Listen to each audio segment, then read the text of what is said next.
Guys, so I'm sure by now all of you have heard what was going on in Canada yesterday.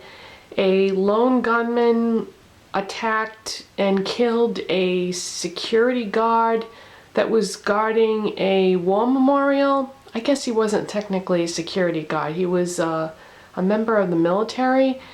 I don't totally understand that scenario because in the United States we have war memorials scattered all over the place and there's never any guard there.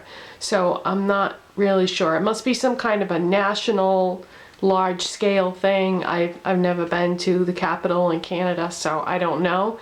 But yeah, so this lone gunman attacked and killed this 24-year-old guard, military guard, and that is just, every time they showed his picture on TV of him like hugging his dog, or I guess he also had a 6-year-old child, and the whole thing is just so sad.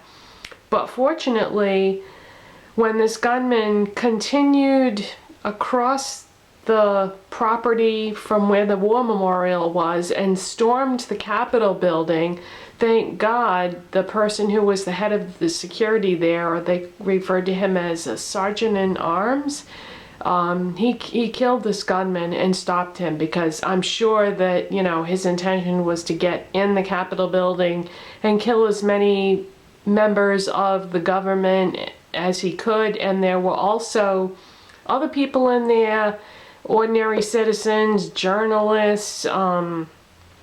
I guess Prince Andrew was in there at the time, and so there were a lot of people in there that could have been killed, but because of the quick thinking of this head of security, those people can all thank that man for saving their lives. So thank God he was able to do his job and do it as well as he did. But you know, there's a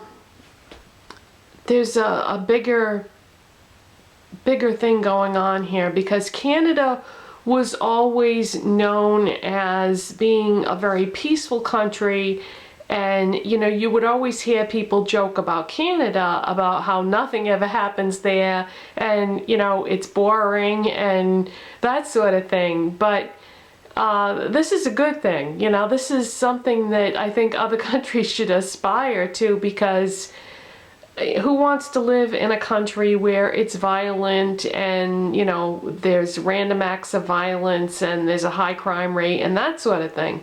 But now even Canada has been affected by this mentality that has been going on in the last few years about, you know, extreme violence and terrorism and all that sort of thing.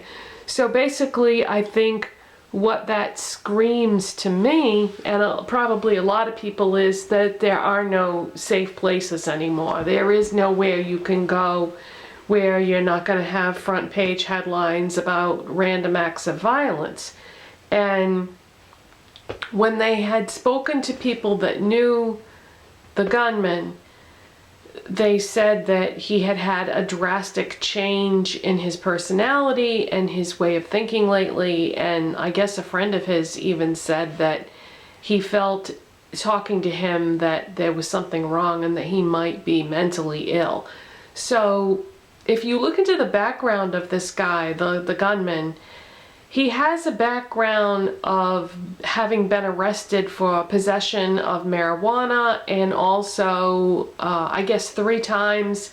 And then the other thing he had been arrested for was not following up on his parole. He was violating his parole.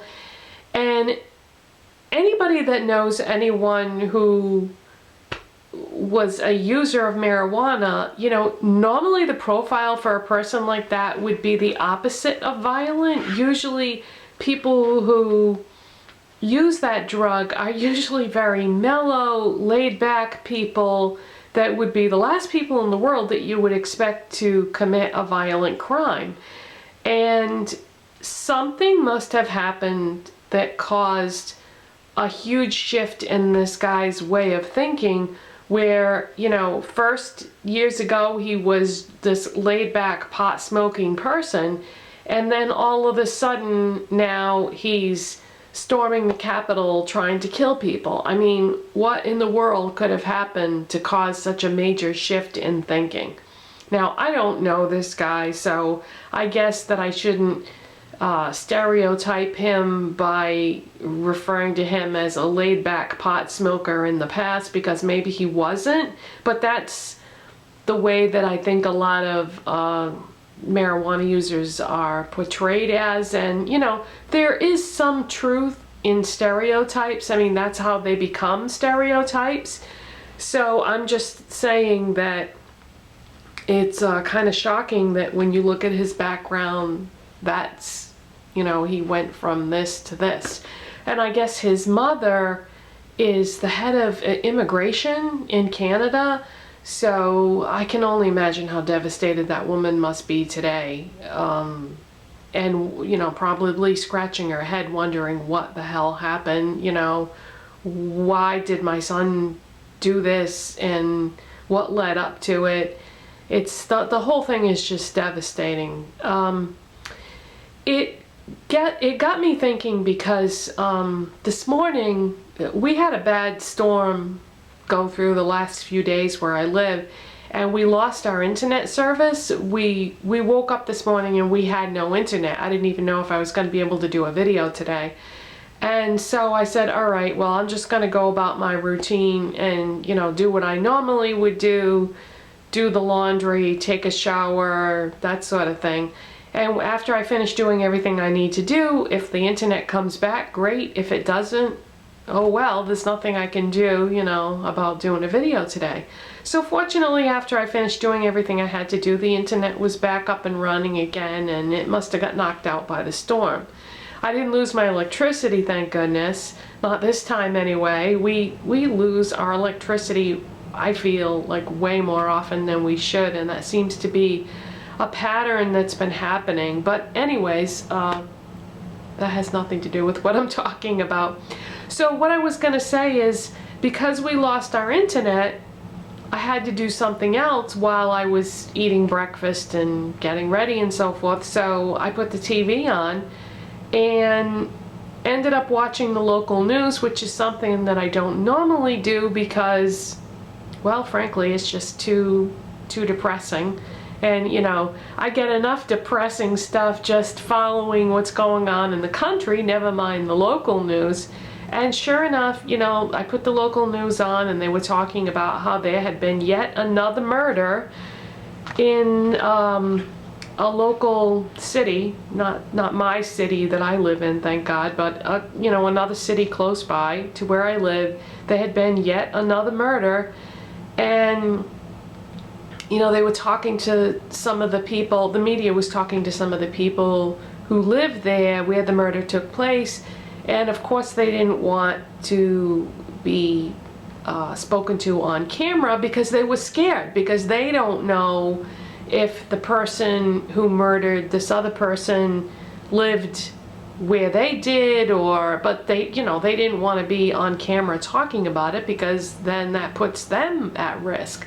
Because this area that I'm talking about where the murder occurred, people get murdered all the time there. The murder rate for this city that I'm talking about is so high that it doesn't even surprise anyone anymore when they put the news on and hear, oh, there was a murder today at such and such, blah, blah, blah, blah, blah. Because it's practically a daily occurrence. And so that got me thinking, and I went on, when I did get my internet back, I went online, because every time you put on the news, whether it be the national news or the local news, it seems like somebody's always getting murdered. So I thought, I wonder how the crime rate statistics are now compared to the past. So I looked at them and was really shocked to find out that crime rate statistics have actually gone down in the recent past. And I thought, that doesn't make sense, because if you put on the news, you would think the exact opposite. But overall, I guess crime has gone down in the last few years in comparison to previous years before that. And yeah, I was really surprised by that.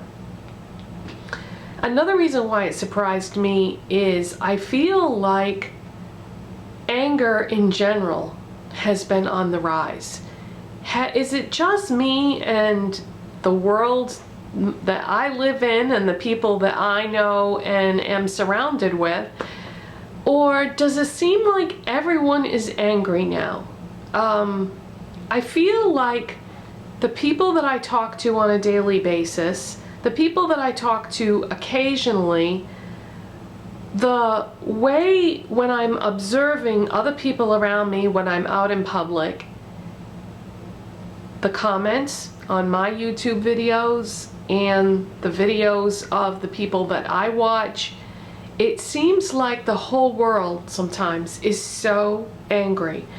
And I don't remember it always being that way. I don't feel like that's the way I was perceiving the world up until the last few years. So when I find out that crime statistics have gone down, I'm kind of surprised, because the behavior that I see around me and the attitude of people in general seems very angry, very violent. Everybody seems angry about everything.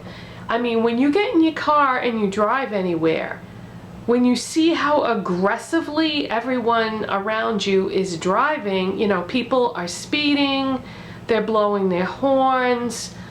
If you're sitting at a red light and the light turns green, if you don't have your foot on the pedal and move immediately, the person behind you is going to blow their horn and be angry. Now, I'm not saying that I'm making anybody wait any longer than they have to, because usually I'm paying attention. When the light turns green, I go. I'm not one of those people that's holding other people up. As a matter of fact, if the person in front of me doesn't go, I get angry, but I don't blow the horn. But I do think to myself, you know, okay, why aren't they going? Are they on their cell phone? Are they distracted in some way? What's going on? But my point is that everybody seems so angry and hostile. Everywhere you go, everybody you talk to. And why is that? I think people are stressed out. I think that everybody has a lot of pressure on them, and because of that, they're angry about everything. And there are times, I'll tell you, that I would love to just go sit on a mountaintop all by myself and just stay there, because everybody is so angry. I think another reason why everyone is angry is because they feel like they don't have any control over their own lives, because we all have to live by certain rules, and I think a lot of people feel like the way they have to live their life and the rules that they have to follow are unfair or unjust, but we have to live by them anyway, and we're powerless to change them. And you know, every time you turn around, there are more rules being implemented, and it's just a situation that we can't do anything about. So we feel powerless to control anything. Everybody around us is angry and getting angrier by the minute, and everybody's killing everybody, and it's just, it's awful. It's an awful, awful thing. And I don't know that there's really anything that anybody can do about it, but this discussion could lead to other discussions that I would also like to talk about in future videos, about subjects like guns and gun rights, gun control. You know, there's definitely a connection between, you know, what happened in Canada and this guy running across with a rifle and just killing people. And so this discussion could lead to guns and gun control and gun rights and the that sort of thing. But yeah, my mindset here with what happened in Canada is that this is not an isolated incident. Wasn't there just something else in the news recently about an act of violence in Canada with security at their capital and so forth? So yeah, crazy things happen every day, and the crime statistics don't seem to reflect what I see on the news every day. Is there better coverage on the news now? And so maybe it just seems like there's more violence when in actuality there isn't, because if you look at the numbers, there are less murders and less just crime in general. So I don't know. There's a discrepancy there somewhere, but it's very depressing, and I don't think that there's a heck of a lot any of us can do about it, but this is the world we live in, and you have to just come to terms with it the best you can. But yeah, it's a scary world out there. I spent a good chunk of my life not watching the news because it was so depressing. And right now, because I've shifted my videos to a news type format, of course I'm more embroiled and engrossed in it now than I have ever been as far as following what's going on in the world. And it's hard to not be overwhelmed by a lot of stuff that goes on. I mean, just recently we had the whole Ebola scare. Haven't heard a heck of a lot on that front lately. I know that they have tightened up security measures at the airports, and they're going to start monitoring people coming from West Africa more closely. And I think that's a good thing. I mean, anything that we can do to try to minimize Ebola from spreading is a good thing. So I really am glad that they seem to have changed their stance on that. To me, it's just common sense that we do that. And you know, as the Ebola epidemic spirals out of control in West Africa, I can see why a lot of people would be trying to leave and go somewhere else where they feel safe. I mean, it only makes sense. But at the same time, we need to protect people that don't have Ebola. So sure, let's tighten security at the airports and test people and monitor their health and make sure that they're not bringing Ebola to other places, and yeah, try to keep it as safe as we can.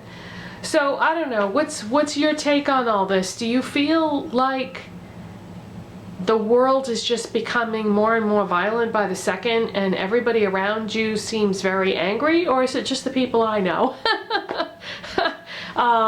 Because yeah, everybody that I talk to these days, everybody seems so stressed out and angry, and this is not a good thing, people. This is not a good thing. Being angry all the time and dwelling on that is not going to solve anything. It's a recipe for disaster. You know, if you walk around in this angry mindset where you're angry at everybody and everything, what's going to happen long term? You know, chances are you're going to have a heart attack or a stroke, or, you know, your blood pressure is going to go through the roof. And so we all need to just calm down and try to keep things in perspective. Yes, I understand that it's a very stressful world we live in, but